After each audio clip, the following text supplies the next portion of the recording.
سورۃ الانعام کی آیت نمبر 155 155 سورہ انعام کا 20واں رکوع اور 8ویں پارے کا 7واں رکوع۔ وَهَذَا کتاب، اور یہ کتاب ہے، انزلناہ، ہم نے اسے نازل کیا، مبارکن، برکت والی ہے۔ وَهَذَا کتاب انزلناہ مبارکن، یہ برکت والی کتاب ہم نے اتاری۔ یعنی قرآن مجید فقان حمید جس میں کثیر خیر ہے، کثیر نفع ہے، کثیر برکت ہے۔ اس کو چھونے میں بھی خیر ہے، اسے دیکھنے میں بھی برکت ہے، اس کے پڑھنے میں بھی برکت ہے، اس پر عمل کرنے میں نور ہی نور ہے، اور اس کی دعوت دینے میں دنیا اور آخرت کی کامیابی ہے۔ یہ کتاب قیامت تک باقی رہے گی، کوئی اس میں تبدیلی نہیں کر سکتا، کوئی اسے بدل نہیں سکتا، کوئی اسے فنا نہیں کر سکتا، قیامت تک قائم و دائم رہنے والی کتاب ہے۔ وَهَذَا کتاب انزلناہ مبارک، یہ برکت والی کتاب ہم نے اتاری۔ فَاتَّبِعُوهُ، تو تم اس کی پیروی کرو، قرآن پڑھو، سمجھو، عمل کرو۔ وَاتَّقُوا لَعَلَّكُمْ تُرْحَمُونَ، اور ڈرو تاکہ تم پر رحم کیا جائے، پرہیزگاری کرو کہ تم پر رحم ہو، تقوی اختیار کرو، گناہوں سے بچو۔ ان تقولوا، یہ کہ تم کہو، انما انزل الکتاب، کتاب تو نازل کی گئی صرف علی طائفتین، دو گروہوں پر، من قبلنا، ہم سے پہلے۔ کبھی کہو کہ کتاب تو ہم سے پہلے دو گروہوں پر اتری تھی، یعنی تم یہ عذر کرو کہ یہودیوں اور عیسائیوں پر توریت اور انجیل اتری، ہمیں تو کچھ پتہ ہی نہیں تھا، لہذا کل بروز قیامت تم عذر پیش کرو کہ مالک ہمیں تو معلوم ہی نہیں تھا، اس لیے اللہ تعالیٰ نے تمہارے عذر کو ختم فرمایا اور قرآن کو نازل فرما دیا۔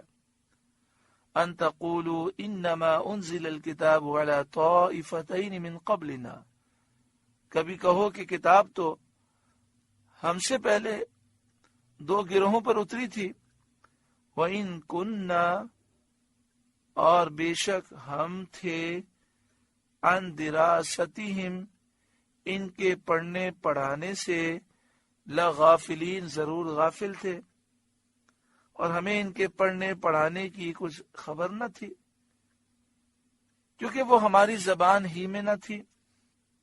یہ دونوں کتابیں توریت انجیل عربی میں نازل نہیں ہوئی، نہ ہمیں کسی نے اس کے معنی بتلائے۔ اللہ تعالیٰ نے قرآن کریم نازل فرما کر عرب کے لوگوں کے اس عذر کو ختم فرما دیا۔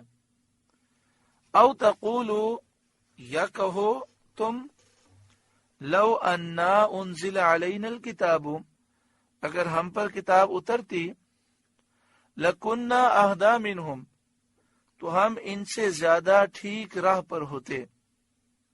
کفار کی ایک جماعت نے کہا تھا کہ یہودیوں اور عیسائیوں پر کتابیں نازل ہوئیں، مگر وہ بد عقلی میں گرفتار رہے، وہ بے وقوف لوگ ہیں، ان کتابوں سے انہوں نے فائدہ نہیں اٹھایا، ان کتابوں پر عمل نہیں کیا۔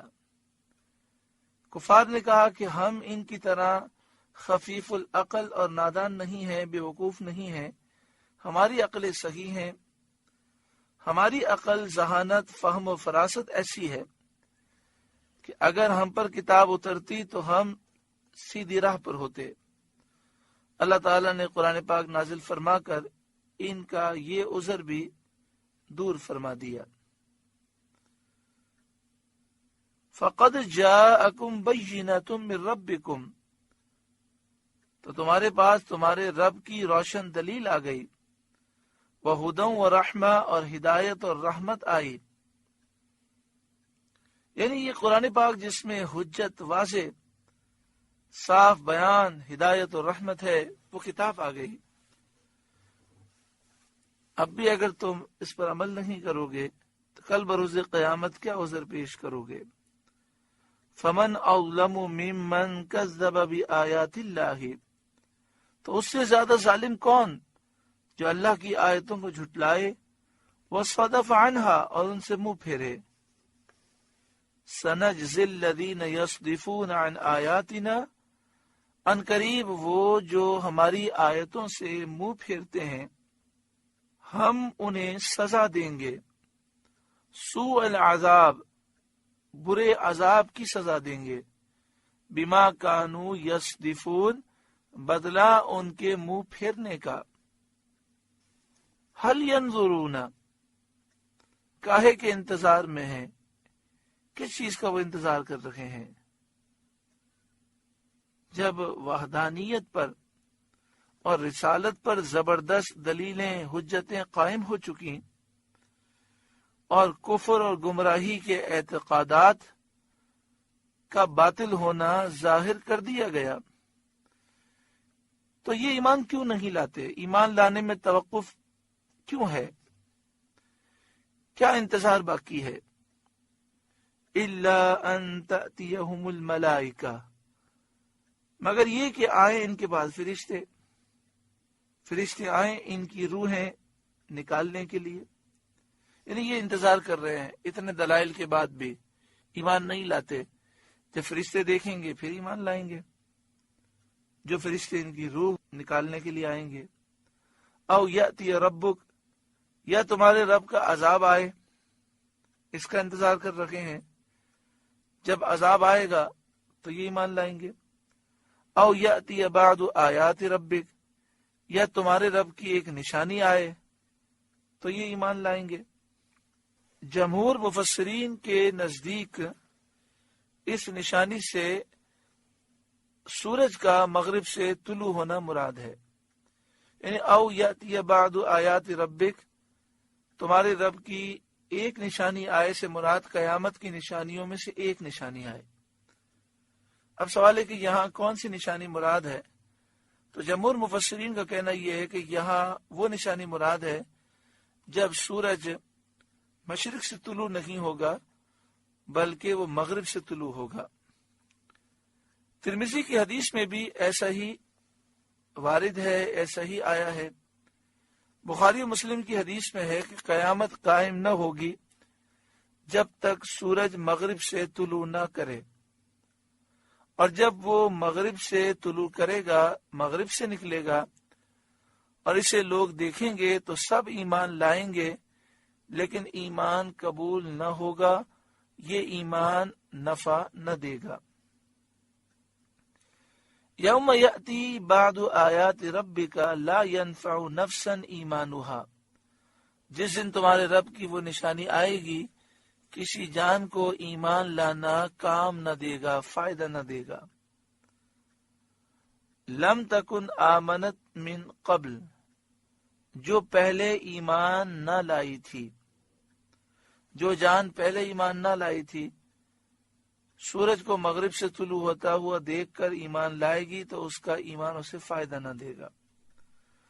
او کسبت فی ایمانہا خیرا، یا اپنے ایمان میں کوئی بھلائی نہ کمائی تھی، یعنی گناہ کرتا رہا، اب توبہ نہ کی تھی، مسلمان تو تھا لیکن اپنے ایمان سے اس نے فائدہ نہیں اٹھایا تھا، اپنے ایمان میں کوئی بھلائی نہ کمائی تھی، گناہ کرتا رہا، نیکیوں سے خالی تھا، سورج کو مغرب سے طلوع ہوتے ہوئے دیکھا اور اسے توبہ کی تو وہ توبہ اس کی قبول نہ ہوگی۔